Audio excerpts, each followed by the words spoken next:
Peggy 18. Homefront multiplayer is large-scale warfare. Complete and total bedlam. Epic vehicular warfare. Fast-paced, exciting, and fun. Homefront multiplayer takes place during the occupation wars. This is the time when the Korean army was invading the U.S. after a deadly EMP attack and cyber attack. The remnants of the U.S. military are kind of off, still trying to hold on and fight off the Korean invasion as best they can. The battles really take place in various locations, from suburban cul-de-sacs to department stores to a highway interchange, so you get to experience a wider swath of America.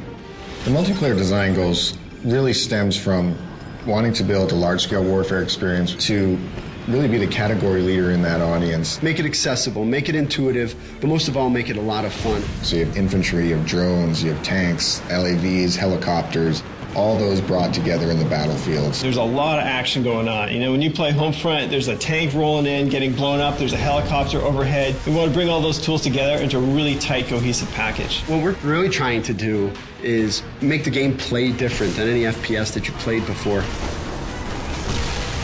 The whole idea behind vehicles and Homefront is you should get in and start having fun right away. This is not the kind of game where you need to spend 2 hours learning how to fly a helicopter. Battlepoints really gives us an in-game economy. So you're doing actions in the game, and every one of those actions is earning you points. So Battlepoints basically allows us to put a price on each vehicle, to put a price on every special weapon. Rather than just saying like, oh great, you captured that objective, here's some experience, we're saying, hey, you captured that objective, that's great, now here's a tank. You can buy everything from tanks, helicopters, to drones, to additional ammo for your RPG.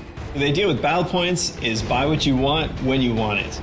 So if you're fighting a vehicle and you need a new rocket launcher, you can pick one up right on the fly.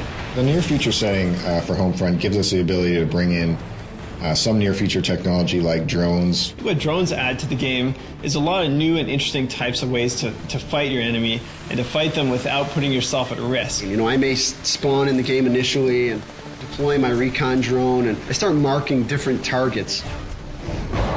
Ground control, everyone races for these 3 objectives, and then when you capture an objective, you start gaining points. Now, when you gain enough points, it'll actually push the whole line over to the enemy section. You're not spread out amongst a vast area.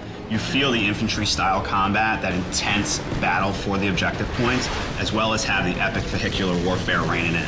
Ground control is different from other objective-based game modes because you get to fight over new spaces. The objectives will move to different locations, and you'll have to use new strategies when you get to those areas. So in essence, you're not just playing on the same map for 12 to 15 minutes, you're playing on 2 or 3 different maps, because all the gameplay is localized around those objective points. And as players start earning points, you're going to start seeing some tanks on the field, some helicopters. The battlefield evolves in a way that you see something different every minute that you're playing.